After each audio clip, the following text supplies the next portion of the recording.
अंकुश अंकुश अंकुश अंकुश अंकुश जनतनी माई तोरे क दिलस सगाई रे, जनतनी माई तोरे क दिलस सगाई रे, जनतनी माई तोरे क दिलस सगाई रे, जनतनी माई तोरे क दिलस सगाई रे। बाकी तोरे डोली सिलावा हमरे घरे आई रे, बाकी तोरे डोली सिलावा हमरे घरे आई रे, जज केहू बोली तो गोली चल जाई रे।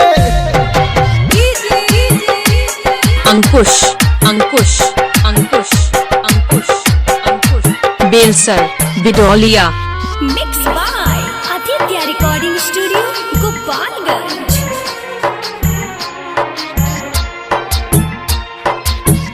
दिल में तोरा के बसा के रखले बानी रे, प्यार करी कितना सारा लोगवा जानी रे। हाँ दिल में तोरा के बसा के रखले बानी रे, प्यार करी कितना सारा लोगवा जानी रे, प्यार करी कितना सारा लोगवा जानी रे। भले सुनले जमाना गरियाई रे, भले सुनले जमाना गरियाई रे, भले सुनले जमाना गरियाई रे, भले सुनले जमाना गरियाई रे। बाकी तोर डोली सिलावा हमरे घरे आई रे, बाकी तोर डोली सिलावा हमरे घरे आई रे, जज केहू बोली तो गोली चल जाई रे।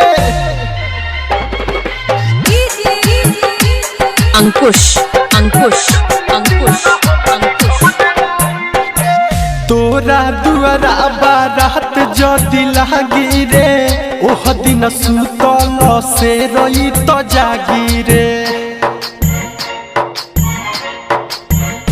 सुन तोरा दुआरा बारात जदि लागी रे, ओह दिन सुतल से रही जागी रे, ओह दिन सुतल से रही जागी रे। शेषनाथ दीपक कहता कसम खाई रे, शेषनाथ दीपक कहता कसम खाई रे, शेषनाथ दीपक कहता कसम खाई रे, छोटे सिद्दीकी कहेले कसम खाई रे। सुन तोर डोली सिलावा हमरे घरे आई रे, सुन तोर डोली सिलावा हमरे घरे आई रे, जज केहू बोली तो गोली चल जाई रे।